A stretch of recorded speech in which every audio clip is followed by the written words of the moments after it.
హైదరాబాద్ని మళ్ళీ కల్తీ కళ్ళు టచ్ చేసింది. ఇక్కడ వెరీ సింపుల్ లాజిక్, సాధారణ ప్రజలందరికీ తెలిసిన నిజం, పల్లె ప్రాంత వాసులకి తెలిసినటువంటి నిజం. కళ్ళు ఏదైతే కళ్ళు గీత కార్మికులు చెట్టుని గీసి మద్యాన్ని అదే కళ్ళుని తీస్తారు.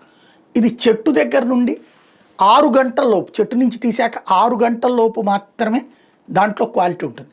ఆ తర్వాత నిదానంగా చెడిపోతుంది. సాయంత్రం దాకా ఇక పులుపుతోనో అదేదో రకంగా ఉందంటారు. నేనైతే ఇంతవరకు టేస్ట్ చేయలేదు కానీ, బట్ అంటారు ఇది అలవాటు ఉన్నటువంటి వాళ్ళు. అలాంటిది హైదరాబాద్ ఏం పల్లెటూరు కాదు. హైదరాబాద్ లాంటి పట్టణంలో కళ్ళు కాంపౌండ్ ఏంటి, ఆర్టిఫిషియల్ కల్లే దొరుకుతుంది.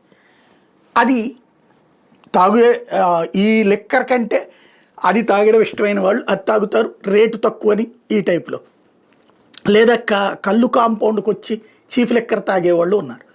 ఎప్పుడో తేడా వచ్చిన రోజు చర్చ జరుగుతుంది. ఇప్పుడు తాజాగా కూకట్పల్లి దగ్గర ఈ కల్తీ కళ్ళు అన్న కారణంగా 2 చనిపోవడం, పలువురు ఆసుపత్రి పాలవడంతో మరొకసారి ఈ అంశం చర్చకు వచ్చింది. మా హయాంలో కూడా ఇట్లాంటి అంశాలు జరిగినాయి. అప్పుడు కొన్ని కుట్రలు ఉంటాయి, వీటి వెనకాల లోకల్ ఇష్యూసే ఉంటాయి, ఇందులో పాలిటిక్స్ కాదని చెప్తుంది బీఆర్ఎస్.